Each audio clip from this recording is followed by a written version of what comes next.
Joining the panel now, Liberal Senator Andrew Bragg, who's been driving this for quite a while. Thank you for your time.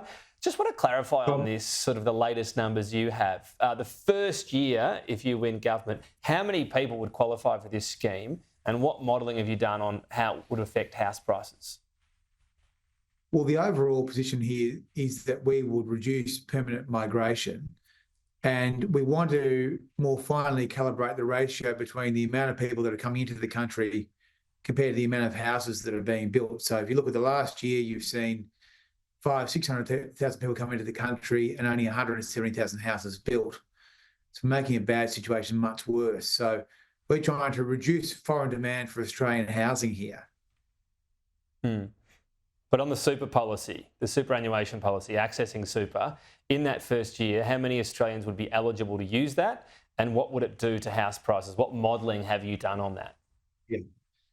So in terms of the number of people that will be able to use it, the average super balance for a 38-year-old is about $85,000, $90,000. So you would see a large chunk of those people, if they wanted to pull their super out and put it into a home deposit, that would go a long way to getting a deposit in a capital city like Melbourne, Sydney or Brisbane. And in terms of the impact on pricing, the independent economists like Peter Tulip and Cameron Murray and co have all made the point that it would be minuscule in a $10 trillion housing market.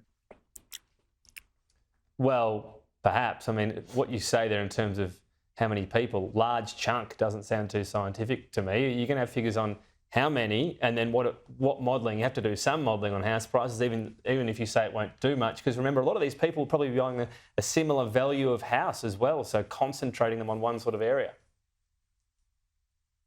Well, I mean, at the moment, a large group of millennials and Gen Zs are on a trajectory never to own a house. So we think that using people's own money to get into the housing market is a very important policy objective, which is why we've prioritised home ownership above other factors. And I'm referring to the modelling that's out there, the modelling that hasn't been commissioned by the super funds that have a vested interest to keep our money in a locked box. And the independent economists say that it would have a very marginal impact on house prices, but it would significantly help people who are battling to get a deposit together in the absence of having the benefit of the bank of mum and dad.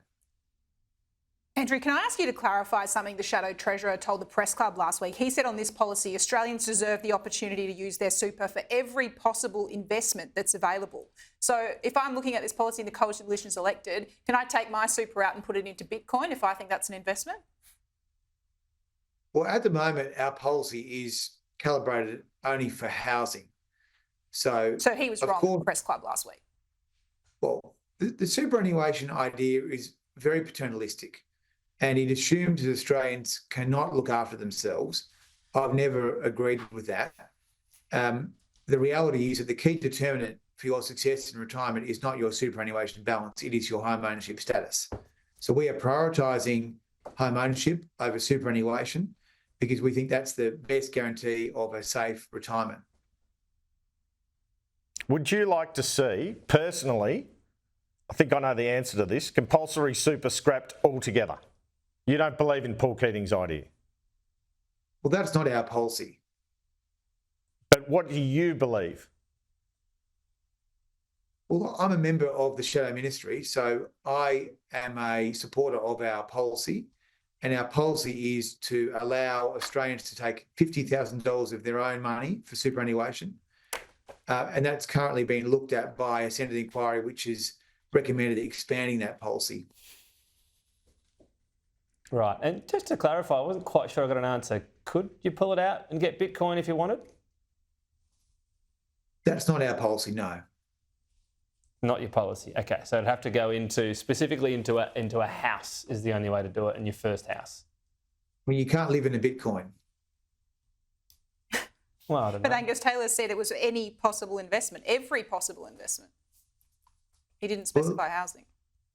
Well, we have a compulsory superannuation system at the moment. It hasn't been very successful.